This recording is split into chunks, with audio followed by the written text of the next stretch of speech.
A survey by the British Chambers of Commerce has claimed that over three-quarters of British businesses say that post-Brexit trade deals has not helped them expand their business in the last 2 years. They're not seeing the benefit of Brexit, apparently. The BCC then went on to present the government with 5 recommendations for improving the agreement, including retaining the use of CE mark, signifying products that meet the European Union standards, and resolving deadlock over the Northern Ireland Protocol. Who better to talk to about this than the man himself, Nigel Farage? Nigel Farage joins me now. Nigel, thank you very much.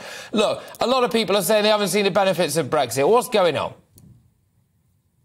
Well, first thing to remember is that the British Chambers of Commerce were so Remain in the referendum, they even sacked their boss, John Longworth, because he dared to think we might be better off out. So I'll just put that in to begin with. However, they have a good point.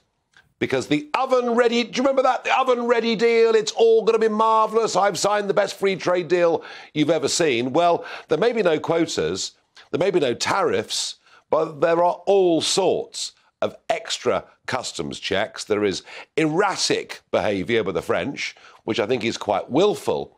So there are a lot of companies who are feeling some downside. But that could have been more than compensated by the British government over the course of the last few years, making legislation simpler, streamlining it, removing the unnecessary stuff. And guess what? With an 80-seat majority, the Tories have done nothing. And frankly, in economic terms, business isn't feeling the benefit that it could. There are some firms who are finding global trade easier than it was before. But for most companies, they're saying, look, this was our chance to get a British government on the side of British business, and they've done nothing. And so what you've got is, let's be honest about it, there's a growing sense of disenchantment with Brexit, not because of Brexit itself, because of the absolute failure of this Conservative government to deliver it. And what it tells me is actually they never really believed in it.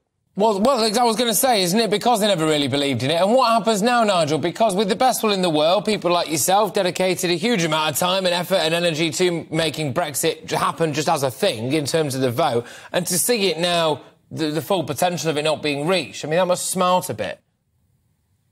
Well, it does. And it isn't just the full potential not being reached, but it's that feeling that gradually we're going to sort of ease back towards single market rules, which means we will have lost the ability to become more competitive globally. And it's by being competitive that you create jobs and an increase in overseas trade. So, yeah, I mean, look, if The Guardian were to poll me today, they'd have me down as one of those people very disappointed by what the Conservatives have done with Brexit. So, Patrick, I just don't know where we go from here, but I don't see Jeremy Hunt and Rishi Sunak, frankly, doing anything to get us back on the right course.